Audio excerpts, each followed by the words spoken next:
তৃণমূল কংগ্রেসের সর্বভারতীয় সাধারণ সম্পাদক এবং ডায়মন্ড হারবারের সাংসদ অভিষেক বন্দ্যোপাধ্যায়ের বিরুদ্ধে কলকাতার বিধাননগর থানায় দায়ের হলো এফআইআর। সাংসদ অভিষেক বন্দ্যোপাধ্যায়ের বিরুদ্ধে কয়েকটি ধারায় মামলা দায়ের করলো বিধাননগর থানার পুলিশ। অভিষেক বন্দ্যোপাধ্যায়ের বিরুদ্ধে 2026 বিধানসভা নির্বাচনে উস্কানিমূলক বক্তব্য এবং কেন্দ্রীয় স্বরাষ্ট্রমন্ত্রী অমিত শাহকে হুমকি দেওয়ার অভিযোগে সাইবার থানায় এই মামলা দায়ের হয়। ঘটনার তদন্তে নেমেছে বিধাননগরের সাইবার থানার ইনভেস্টিগেশন আধিকারিকেরা।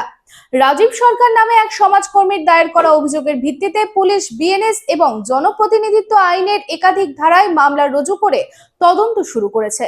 আমি অমিত শাহকে চ্যালেঞ্জ করব, যদি আপনার বুকের পাটা থাকে আর বাপের বেটা হন, 4 তারিখ কলকাতায় থাকবেন, 12টার পর দেখা হবে।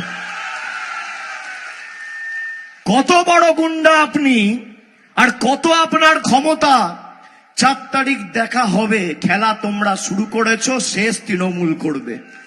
রানীগঞ্জে নিজের স্বপ্নের বাড়ি খুঁজছেন? তাহলে চলে আসুন biggest housing project Kamaladham housing complex. এখানে আছে মোট 250টিরও বেশি ফ্ল্যাট। 200টি ফ্ল্যাটে অলরেডি ফ্যামিলি বসবাস করছে, বাকি ফ্ল্যাটগুলি রেডি টু মুভ। 1, 2, 3 বিএইচকে যা চান তাই পাবেন, সুলভ মূল্যে অত্যাধুনিক সুবিধা সহ। Swimming pool, gymnasium, children's park, lift facility, community hall, 24 ঘন্টা সিকিউরিটি ছাড়াও থাকছে অন্যান্য ফেসিলিটি।